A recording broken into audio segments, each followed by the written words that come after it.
প্রিয় ভিউয়ার্স, আজকের রেসিপি ঝাল ঝাল পাস্তা রান্না। পাস্তা একটা বিদেশি ইনগ্রেডিয়েন্ট বা রান্নার উপকরণ, রান্না করেছে কিন্তু দেশি কায়দায়। আশা করছি এই কালারফুল পাস্তা রান্নার রেসিপিটা আপনাদের পছন্দ হবে। প্রথমে মাংস আমি মেরিনেট করে নিচ্ছি। এখানে গরুর মাংস নিয়েছি প্রায় 200 গ্রামের মতো। তবে মাংস ছাড়া কিন্তু শুধুমাত্র ভেজিটেবল দিয়েই রান্নাটা করতে পারেন।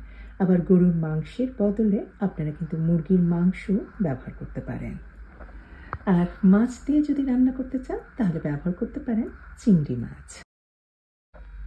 মাংস মেরিনেট করছি।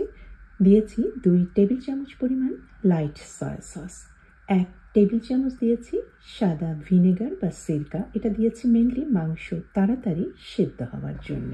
1 চা চামচ আদা গুঁড়া আর 1 চা চামচ দিয়েছি রসুন গুঁড়া। তবে অবশ্যই আপনারা রসুন আর আদার পেস্ট ব্যবহার করতে পারেন। আর মাথা ছাটা 1 চা চামচের মতো দিয়েছি অ্যারারুট বা কর্নস্টার্চ। ভালোভাবে মাখিয়ে নিচ্ছি। আর অ্যারারুট বা কর্নস্টার্চ দেওয়ার ফলে কিন্তু ভেতরে মাংসের জুসটা সিল হয়ে যায়। মাংস ভাজার পরে কিন্তু ড্রাই বা শুকনা লাগে না। এখন আমি এটা নর্মাল ফ্রিজে মেরিনেশনের জন্য রেস্টে রেখে দেব ঘন্টাখানেকের মতো। মাংস খুবই পাতলা পাতলা করে কাটা হয়েছে, ফলে মাংস কিন্তু খুব সহজেই সেদ্ধ হয়ে যাবে। প্রায় ঘন্টাখানেক পরে মাংস রান্নাটা শুরু করছি। আমি নর্মাল তেল দিয়েছি, তবে ইচ্ছে করলে আপনারা কিন্তু এখানটায় বাটার ব্যবহার করতে পারেন। এখানটায় তেলের পরিমাণ খুব সামান্যই হবে, 2 টেবিল চামচের মতো। মাংস ভাজতে ভাজতে স্বাদ অনুযায়ী লবণটা দিয়ে দিয়েছি। এখন ঢেকে রান্না করছি যাতে যে পানিটা আছে সেই পানিটা সম্পূর্ণ শুকিয়ে নেব। এখন পাশের চুলাতে আমি একটা হাঁড়িতে ফুটন্ত গরম পানি দিয়েছি আর তার মধ্যে দিয়েছি প্রায় 2 টেবিল চামচের মতো লবণ। আর এই পানিতেই এখন পাস্তাটা আমি সেদ্ধ করে নেব। আপনারা আপনাদের পছন্দ অনুযায়ী শেপের পাস্তা, যে কোনো পাস্তাই ব্যবহার করতে পারেন। এখানে পাস্তার পরিমাণ হবে প্রায় 2 কাপের মতো। পাস্তা এভাবে বয়েল বা সেদ্ধ করার সময় আপনারা প্যাকেটের গায়ে দেখে নেবেন, সেখানে কিন্তু লেখা থাকে এই পাস্তা সেদ্ধ করতে কত সময় লাগবে। আমার প্যাকেটের গায়ে লেখা ছিল 8 মিনিট। 8 মিনিটের মধ্যে দেখা যাচ্ছে পাস্তা কিন্তু সম্পূর্ণ ভালোভাবে সেদ্ধ হয়ে গিয়েছে। আর অন্যদিকে মাংসটাও সম্পূর্ণ সেদ্ধ হয়ে গিয়েছে, পানিটা শুকিয়ে গিয়েছে।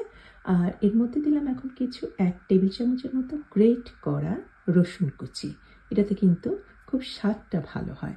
আর দিলাম 3-4টার মতো বিচি আমি ফেলে দিয়েছি কাঁচামরিচ দিয়েছি, মেনলি এটা সুগন্ধের জন্য।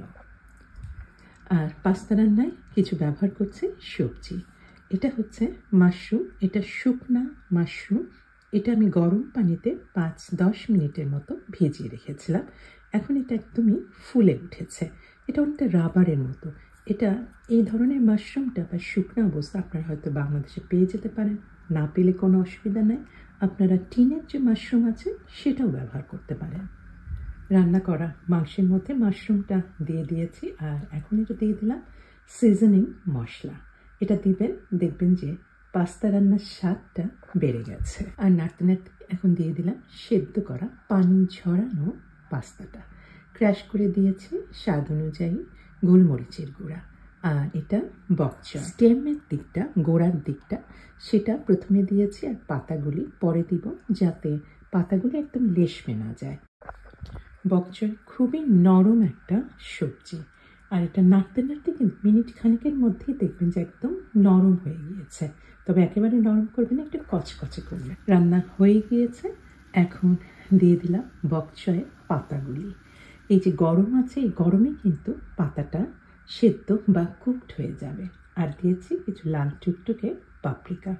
পাপরিকাও কিন্তু আমি চুলা থেকে পাত্রটা সরিয়ে দিয়ে তারপরে দিয়েছি, কারণ পাপরিকা কিন্তু খাওয়ার সময় একটু কচকচ করবে, এটাই খেতে কিন্তু ভালো লাগবে। একদম রান্না হয়ে গেলে কিন্তু একদম নরম হয়ে যায়, লেশমে যায়, তখন কিন্তু পাপরিকার স্বাদটা আর ভালো লাগে না। আর এই অবস্থায় একটু টেস্ট করে নেবেন, যদি লবণ বা আপনার সয়া সস এগুলি যদি একটু কম বেশি হয় তাহলে অ্যাড করে দেবেন। তৈরি করে ফেললাম খুব কম সময়ের মধ্যে মাংস দিয়ে একটু ঝাল ঝাল স্টাইলের পাস্তা। একটু চাইনিজ স্টাইলের পাস্তা বলা যেতে পারে। অবশ্যই করবেন, ভালো লাগবে। আর সবজির মধ্যে বক চয় বা পাপরিকা বা মাশরুম দিতেই হবে এমন কোনো কথা নেই। বাঁধাকপি দিতে পারেন, ফুলকপি দিতে পারেন, বরবটি দিতে পারেন, একটু পেঁপে, কাঁচা পেঁপে সেটাও দিতে পারেন। আবার গাজর বা মটরশুঁটি এটাও কিন্তু খুব ভালো যায়। আজকে এই পর্যন্তই। সবাই ভালো থাকবেন।